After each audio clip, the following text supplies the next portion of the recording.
Okay, we will now do Chapter 11, Section 1. And Chapter 11 deals with chi-squared testing. There's three types of tests. Our chi-squared goodness of fit test, which is Section 11.1. And then Section 11.2 deals with a couple of different other types of chi-squared tests. The key thing to remember in regards to chi-squared, it has to be categorical data in order to work with it. It cannot be quantitative. So with categorical, it's whatever, is going to categorize the people or things you're working with. With people, it would be something like their race or their religion or what country they were born in, their political party affiliation, something like that. It can't be something like that's quantitative, like their height or their weight, something like that. And so in regards to the goodness of fit, it's going to deal when you just have one sample and you're dealing with just one variable.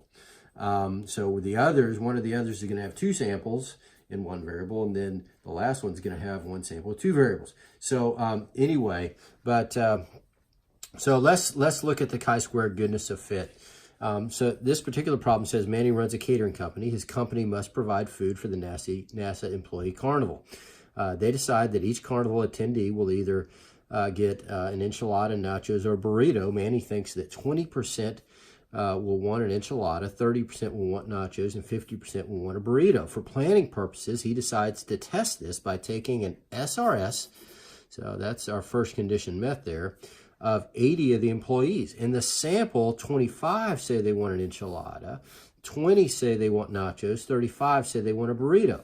Does the sample provide statistically significant evidence that the percentages above are wrong, and thus Manny needs to adapt his catering plans, perform an appropriate test, include a follow-up analysis? So what's happening here is in each of these chi-squared goodness of fit tests, you're going to have these hypothesized proportions or percents that we're going to test, and we're going to see how well the sample data fits with it. He's thinking 20% enchilada, 30% nachos, and 50% burrito. In his sample, he gets 25 wants an enchilada, 20% nachos, and 35 want a burrito, which is different than these percents.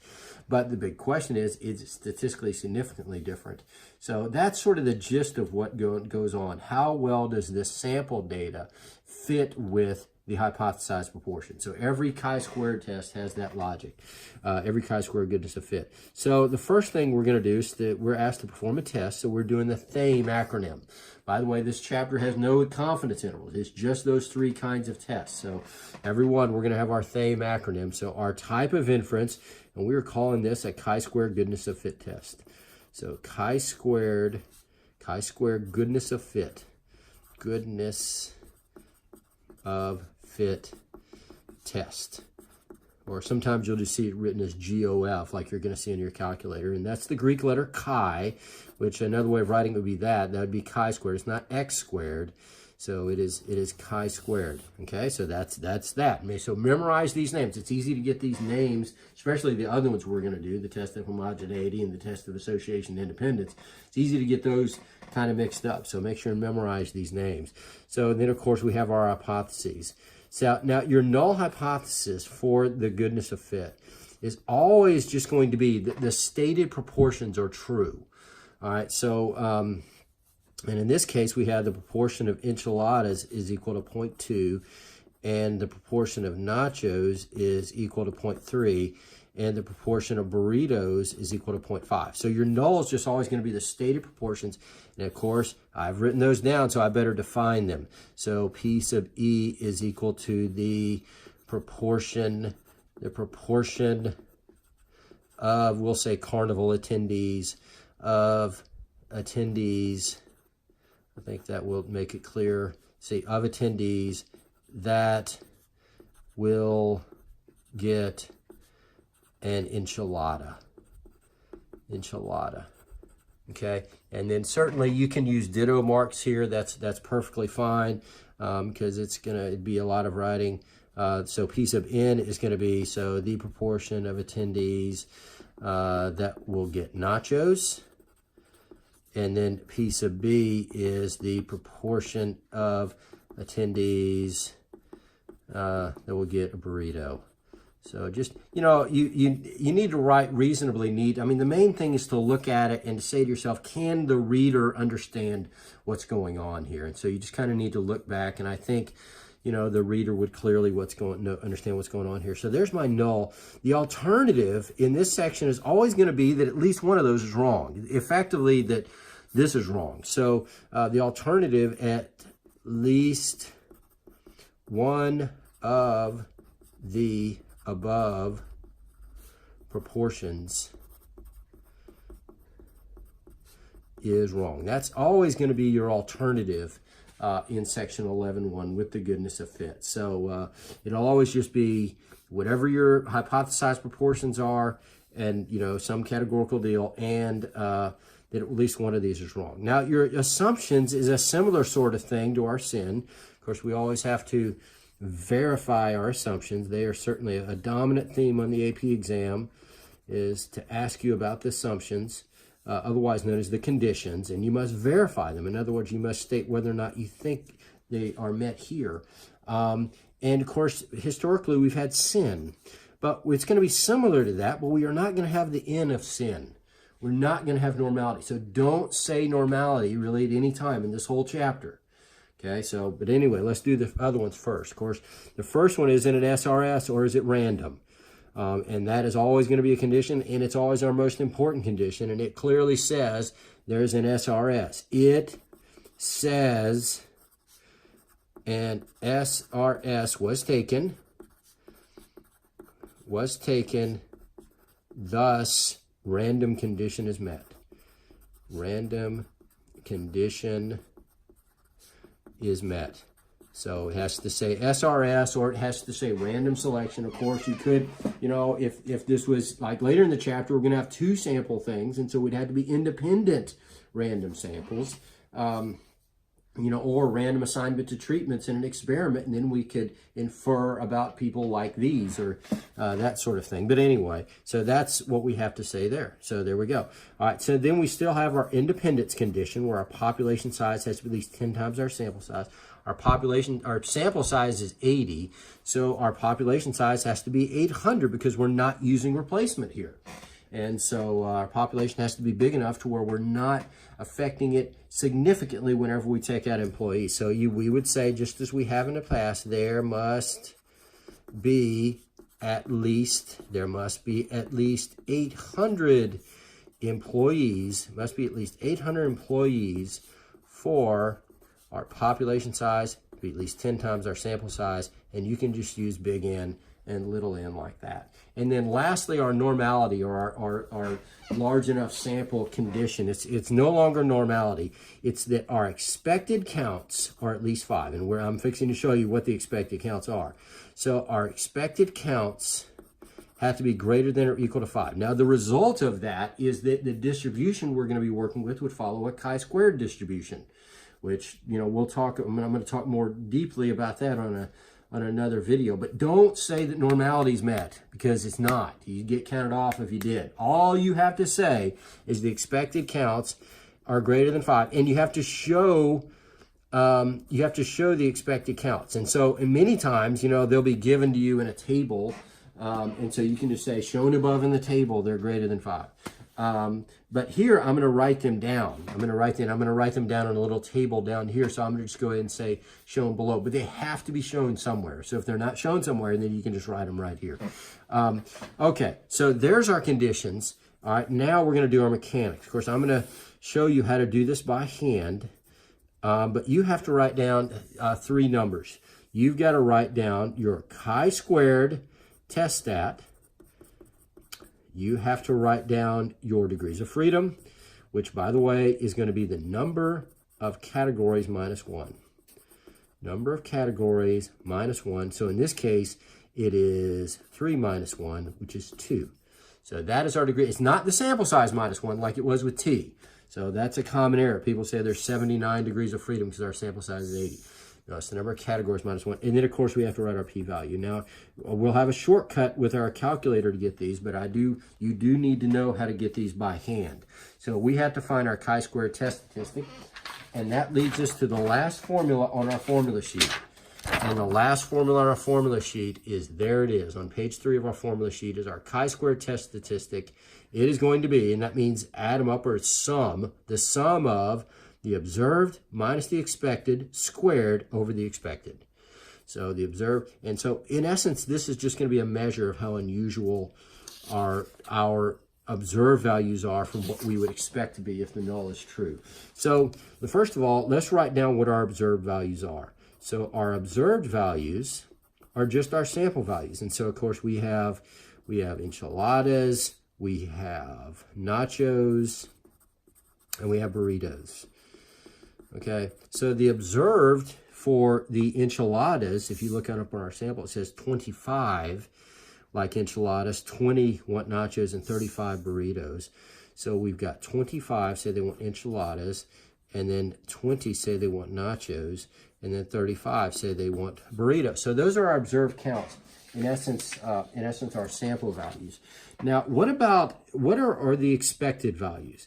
And think about this. What does it mean by expected values? Well, now our sample size is 80. And so the expected is this, is that if the null is true, how many of these 80s would you expect to be enchiladas? Well, it would just be 20% of 80. So the rule for finding the expected values, so to find expected values, hopefully I'm not going to run out of space here, but anyway, this is what you do. Multiply. You multiply n times your null hypothesis proportions. So that is what you do to find your expected values or your expected counts. And so in other words, for this one, the expected for enchilada, you would say, well, that's going to be 0.2 times 80. And so for there, you would just say 0.2 times 80. And so that's equal to 16. And so for nachos, you would say, well, that's 0.3 times 80. And that is going to be 24. And then lastly, for the burritos, that's going to be 0.5. So 0.5 times 80, and so that's 40. So there's our observed and our expected. So the big question we're asking is, are these different? Or is it, how different are these? Are these so different that we wouldn't expect it to happen by sampling variability? And that's what our chi-square test statistic is going to help us figure out. And so, okay, so let's calculate our chi-square test statistic. So our chi-square test statistic, once again, is the observed minus the expected squared over the expected. And then we're going to add them up. So for this cell, for the enchilada cell, we would say 25 minus 16 squared over 16. And when we do that, you would get 5.0625. That is how much the enchilada is contributing to the chi-squared. Now for the nachos, it's going to be 20 minus 24 squared over 24. And that, in fact, is equal to 0.6 repeating when you find that number. And then we have, lastly, for the burritos, 35 minus 40 squared over 40. And when you do that, you would get, it is, I believe, is it 0.625? So 0.625. Okay? And so those are our components of chi-squared. When you add all those up, you get your chi-squared test statistic. And in this case, that would be equal to 6.354 approximately. So that is our first big number right there. That is our test statistic, and we can use that in essence to find our p-value. Of course, as we've already said, our degrees of freedom is 2, so I need to make sure and write that down clearly. That is just kind of identify which chi-squared distribution we're working with, similar to the concept of t. But anyway, so let's go to our table. So now what we can do, of course, we're going to be able to use our calculator to do this, but we can go to our table C in our formula packet, table C, and it has your chi-squared. Now, when you look at this table, what's happening here is this, is you're going to find, have your value of chi-squared. The p-value is going to be the area of this curve on the outside of it. In other words, it's going to represent the probability of getting a test stat this unusual or more unusual just by chance, assuming the null is true. And we'll be talking kind of more about this in another video, but here's the way you find your p-value using the table. So you have to identify our degrees of freedom is 2, and then we have 6.354 is our test stat. So degrees of freedom 2, that tells us on the left side, so our row that we're working with is the second row. Each one of these rows represents a different chi-squared distribution, okay? And so degrees of freedom 2. So this would be a really right skewed. The less your degrees of freedom, the more right skewed the chi-squared is. It's not symmetrical like the t and the normal curve. And so you would go over and get as close to as you can to your chi-squared value. So my chi-squared value in this case was like 6.35. Well, that's somewhere between here and here. So I know my chi-squared is somewhere between there and there. Now the p-value is the top of the column. So the p-value that goes with that is that, and so it's 0.05. So I know that my p-value is somewhere between 0.05 and 0.025. And so that's what, in essence, we would say. We would say, okay, so the p-value is between 0.025 and 0.05. And that would be, we didn't preset our alpha, which we really should have done, but that would be 0.05. And so we would say, well, our p-value is below 0.05, and so we would in essence reject the null. But of course, we're going to use our calculator in essence to find this value. So the way you could take this value, your chi-squared value, and find your p-value is you could also go with chi-squared PDF, chi-squared CDF on your calculator. It's similar to normal CDF or TCDF, which we've done before. And so we're going to do chi-squared CDF to find our p-value. And so here we go. And so we will, we will say, now, if you go to the distribution menu, which is right above the vars button, where the other CDFs are, all right, so you go second distribution, and there it is. We'll never use chi-squared PDF, by the way. It's chi-squared CDF. All right, and so we hit enter, and our lower value is going to be whatever our chi-squared value is. So it's always going to be this value, 6.354, and then the upper value is always going to be infinity, and then you just put your degrees of freedom is equal to 2. So that is my lower bound, that is my upper bound. So that is how I would label it. So you're always, so chi-squared, because it's squared, it's always positive, and so you're always going the lower value of that, so 6.354 to infinity. So I just go 1 EE99, or you could just enter like 999 or whatever. And degrees of freedom is 2, and then the result is going to be my p-value, which is 0.0417. So the p-value is equal to 0.0417. And so there we go. And anyway, so that's how you find using your calculator. And so let's go ahead and state our ending. And so our ending with this thing is going to be really similar to what we did before. And so it's basically the same thing. So with our ending, in other words, our conclusion with our p-value, you would say this p-value, which is 0.0417, is less than 0.05. It's less than our alpha. Of course, we weren't given an alpha, so we just used 0.05 for it. Thus I reject the null hypothesis. Remember, if the p-value is low, you reject the null.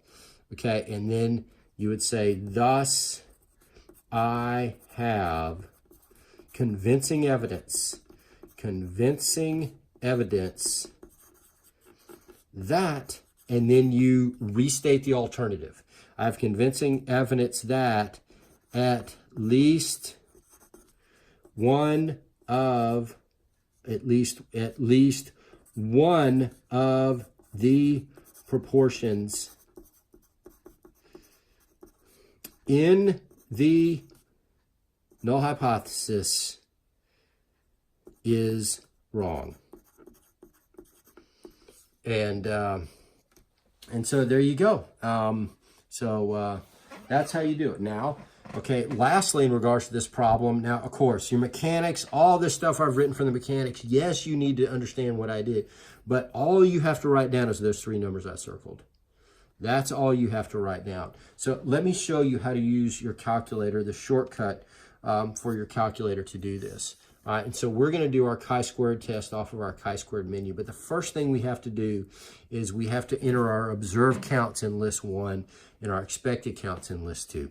So here you go. So you would go stat and edit, And in list 1, I'm going to put my observed counts, 25 and 20 and 35. And then the expected counts in list 2, 16 and 24 and 40. Now, by the way, your observed counts have to be integers.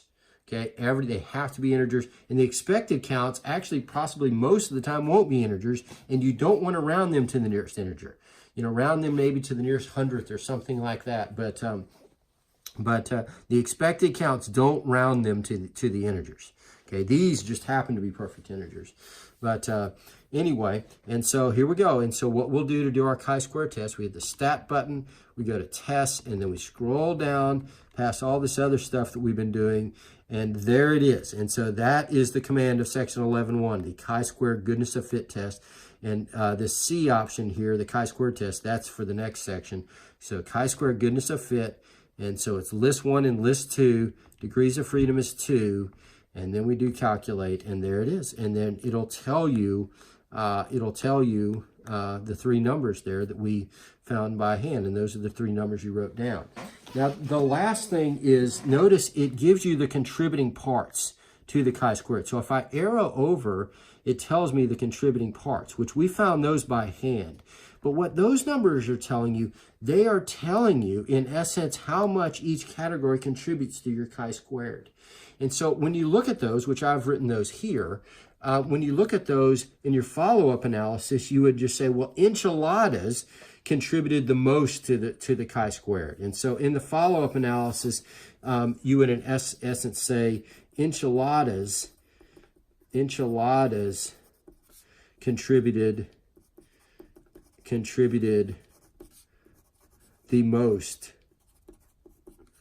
to chi-squared, which it contributed 5.0625. So that was the big difference when you look at it. These other 2 contributed less than 1 to it. So that's telling you that their observed counts were pretty close to what was expected.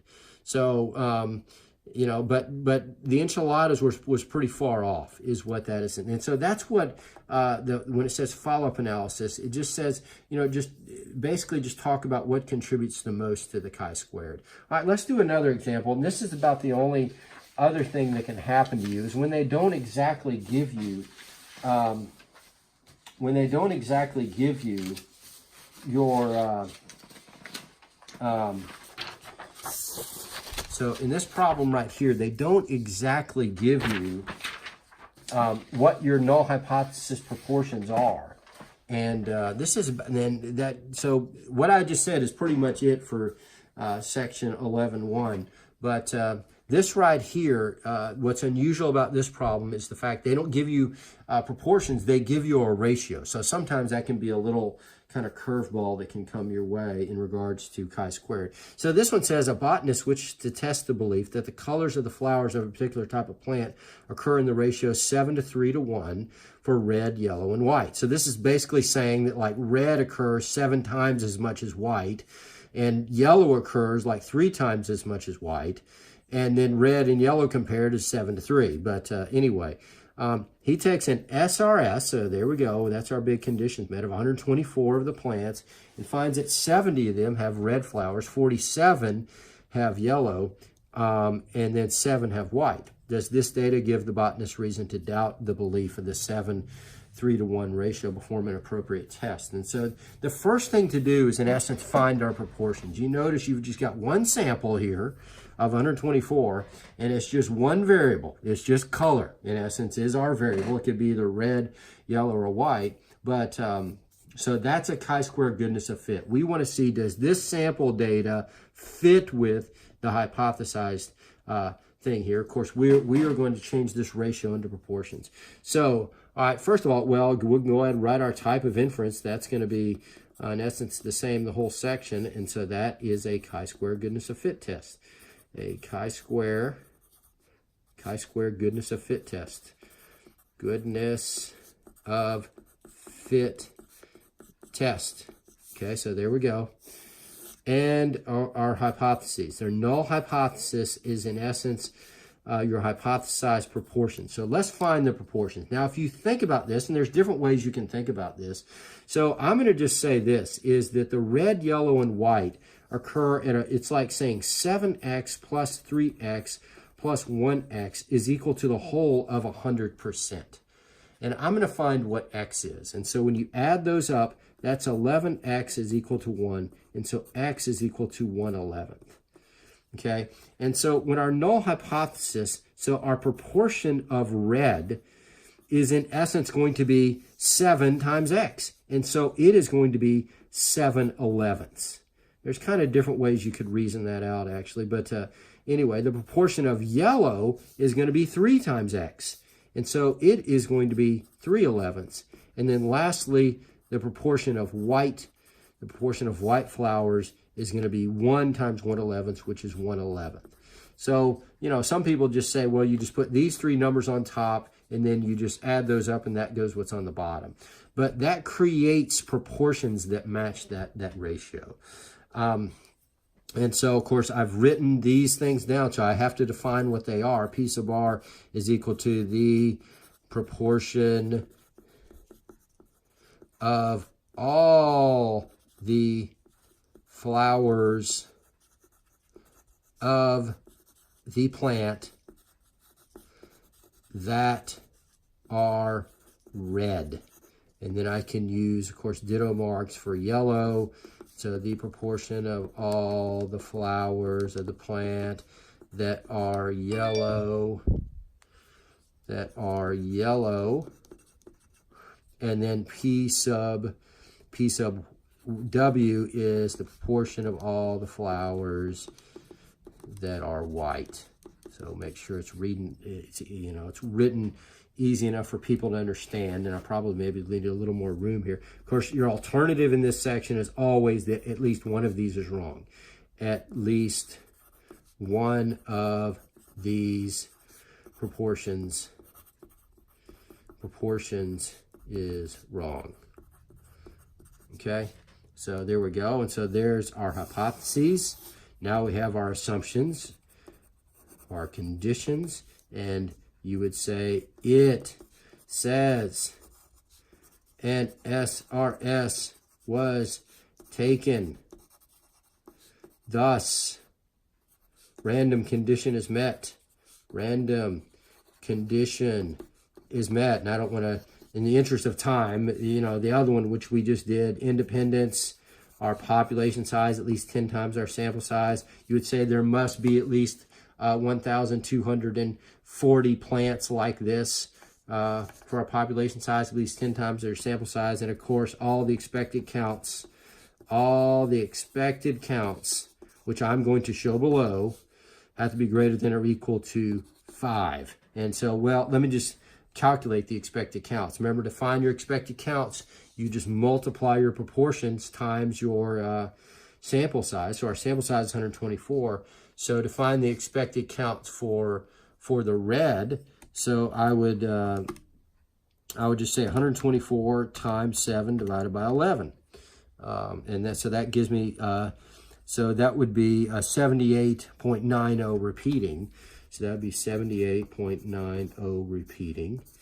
And then for the second one, so that's just going to be 124 times 3 divided by 11.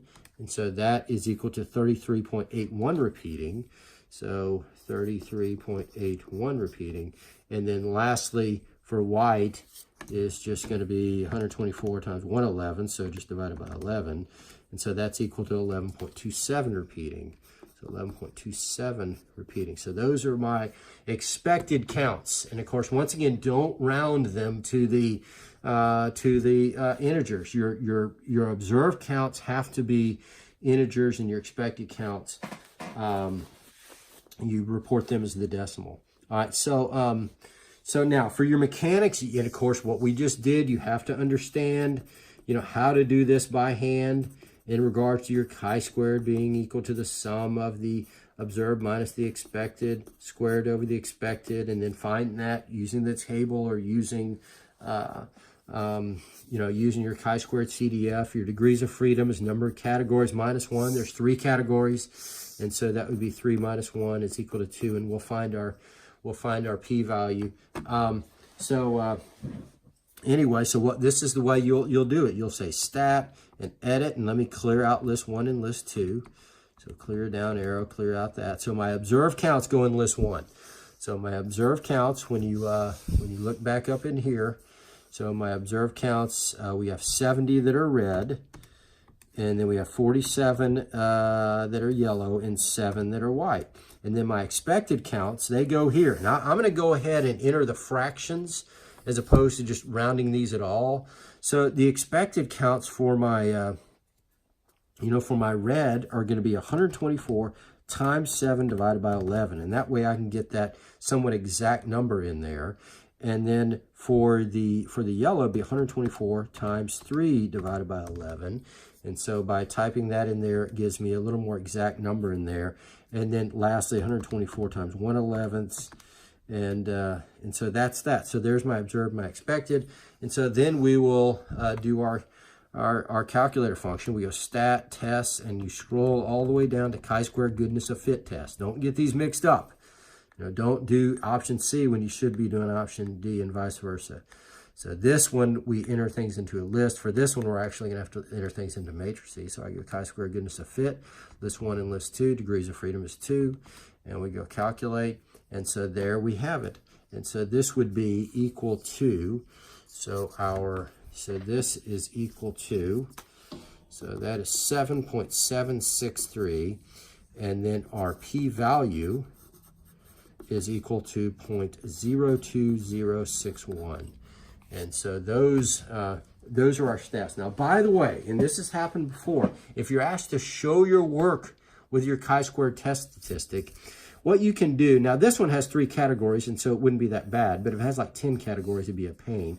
So showing your work, you would just show this for a couple of times, like the observed minus the expected squared over the expected. So if you would go back to your list to show your work there, you would say, well, for the first one, it's 70 minus 78.9. So it'd be 70 minus 78.90 repeating squared over the expected, which is 78.90 repeating.